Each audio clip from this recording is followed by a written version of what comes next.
ओडिशा गस्तरे आसी प्रधानमंत्री नरेंद्र मोदी खाइले ओडिया खाद्य।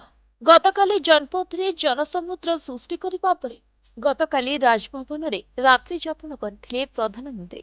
सेठारे तांकु पूरा ओडिया खाद्य परसा जायछि। आउ एहा सह खाद्य मेनुरे गुजराती खाद्य मध्य थिला, किंतु अधिकांश थिला ओडिया खाद्य।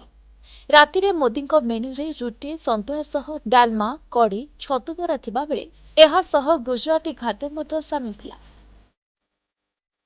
सेहीपरि सकाळ जଳଖିआरे मोदीଙ୍କୁ परसा ଯାଇଥିଲା ଦୋସା, ଚକୁଳି ସହ ଘୁଗୁନି ଓ ଚଟଣି। ଏହାପରେ ଜୁସ୍ ମଧ୍ୟ ପରସା ଯାଇଥିଲା ଏବଂ ଏକ ସ୍ୱତନ୍ତ୍ର ସେଫ୍ ଟିମ୍ ଏସବୁ ଖାଦ୍ୟକୁ ପ୍ରସ୍ତୁତ କରିଥିଲେ। ଆଉ ଆଜି ହେଉଛି ମୋଦୀଙ୍କ ଦ୍ୱିତୀୟ ମାରାଥନ ପ୍ରଚାର। ଓଡ଼ିଶା ଗସ୍ତର ଦ୍ୱିତୀୟ ଦିନରେ ଫୁଲବାଣୀ, ବଲାଙ୍ଗୀର ଏବଂ ବରଗଡ଼ରେ ବିଶାଳ ଜନସମାବେଶକୁ ସମ୍ବୋଧନ କରିବେ ମୋଦି। ପ୍ରଥମେ ଫୁଲବାଣୀ ଯିବେ, ଏହାପରେ ସେଠାରେ ଆୟୋଜିତ ହୋଇଥିବା ନିର୍ବାଚନୀ ସଭାକୁ ସମ୍ବୋଧନ କରିବେ।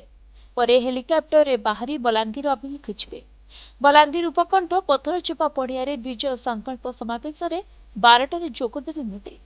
ପ୍ରଧାନମନ୍ତ୍ରୀଙ୍କ ଗସ୍ତ ପୂର୍ବରୁ ପୋଲିସ ପ୍ରଶାସନ ପକ୍ଷରୁ କଡ଼ାକଡ଼ି ସୁରକ୍ଷା ବ୍ୟବସ୍ଥା ସହ ମକ୍ଡ୍ରିଲ୍ ମଧ୍ୟ କରାଯାଇଛି। ରିପୋର୍ଟ ପ୍ରତିଦିନ।